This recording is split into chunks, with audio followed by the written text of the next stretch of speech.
2007 की तरह बहन मायावती जी रिटर्न हो रही हैं। उत्तर प्रदेश की राजनीति बदलने वाली है। मैं आरडी भारती और आप देख रहे हैं बिहारी सुल्तान। आज बहुत सारे लोग कहते हैं बसपा को गठबंधन में आना चाहिए, बहुजन समाज पार्टी को गठबंधन करके राजनीति करनी चाहिए। तो मैं बता दूं कि बहन मायावती जी गिफ्टेड मुख्यमंत्री नहीं बनना चाहते। जैसे मुख्यमंत्री नीतीश कुमार पिछले 20 सालों से गिफ्टेड मुख्यमंत्री हैं गठबंधन करके, और बहुत सारे आपके योगी आदित्यनाथ जी भी गिफ्टेड मुख्यमंत्री हैं क्योंकि वह भी गठबंधन करते हैं। भाजपा के हमारे देश के प्रधानमंत्री नरेंद्र मोदी जी गिफ्टेड प्रधानमंत्री हैं क्योंकि 275 का आंकड़ा उनको बहुमत नहीं मिला। लेकिन बहन मायावती जी को 2007 में पूर्ण बहुमत मिला था, चौथी बार, यानी उससे 3 बार पहले बहन मायावती जी मुख्यमंत्री थी और वह गठबंधन में। लेकिन चौथी बार 2007 में जब पूर्ण बहुमत की सरकार आई बसपा की, तो मैं उसकी उपलब्धियां, उसकी आलोचनाएं विपक्ष के द्वारा, शासन कैसा था, ये सारी बातें बिंदुवार आपके सामने प्रस्तुत कर रहा हूं। बहन मायावती जी पूर्ण बहुमत से आई थी और ये बहुजन से सर्वजन की ओर की बदलती हुई राजनीति नहीं थी, बल्कि कानून और शासन से परिवर्तन करना था, राजनीति में बदलाव करना था।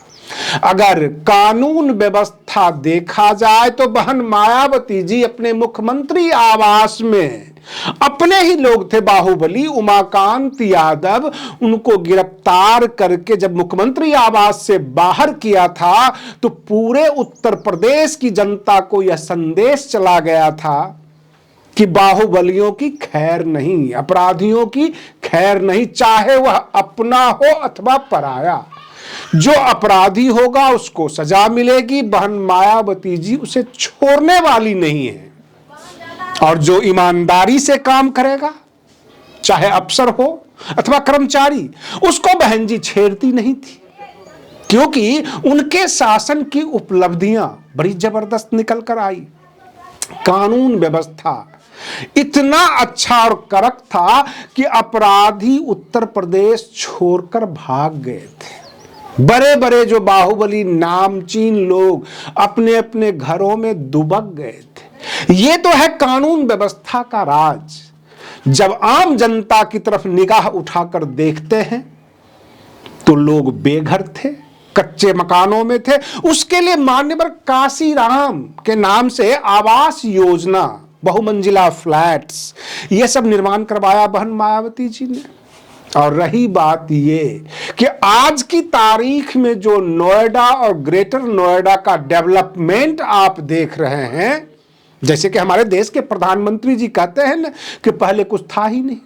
हमारे बिहार के मुख्यमंत्री कहते हैं पहले कुछ था जी, जब से हम आए हैं तभी बनाए हैं। तो मैं बता दूं कि उत्तर प्रदेश के अगर योगी आदित्यनाथ जी ऐसा बोले तो आप जवाब दे सकते हैं कि नोएडा और ग्रेटर नोएडा का विकास की शुरुआत करने वाली बहन मायावती जी है। रही बात ये जमुना एक्सप्रेस वे, जो नोएडा से आगरा तक, जिसे आप ताज कॉरिडोर भी कहते हैं, जाहिर सी बात है जब ताज कॉरिडोर का केस का मामला आता है तो आलोचना वस्तु नाम आप याद कर लेते हैं।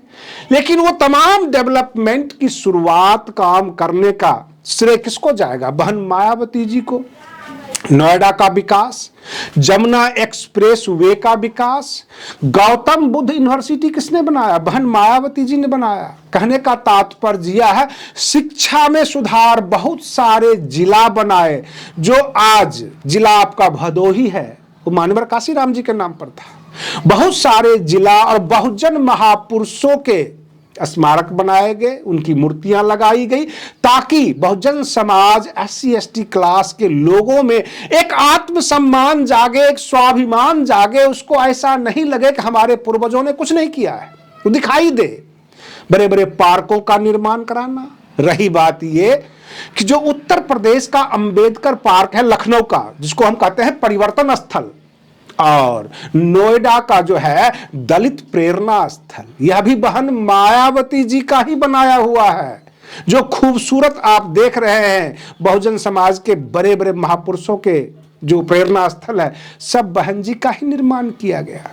हाँ, एक बात और है कि विपक्ष के द्वारा आरोप लगाए गए बहुत सारे शुगर मिल की बिक्री हुई उनके शासन काल में, तो ये आरोप लगाए गए कि घपलेबाजी हो रही है, घोटाले हो रहे हैं। लेकिन जो ये कहा गया ये फिजूल खर्ची है, जगह जगह हाथी खड़ा करवा दिया गया, पार्क बनवा दिए गए, इस पर फिजूल खर्ची है। आज उसी पार्क से उत्तर प्रदेश की सरकार टिकट लगा लगा कर पैसा कमा रही है।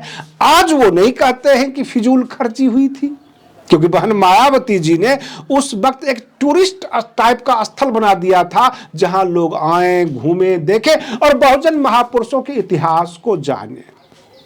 उस वक्त बड़ी आलोचना हुई थी कि ये जो है फिजूल खर्ची कर रही है, सरकार का पैसा है, मुखिया बनी हुई है, जहां मर्जी वहां खर्च कर रही है।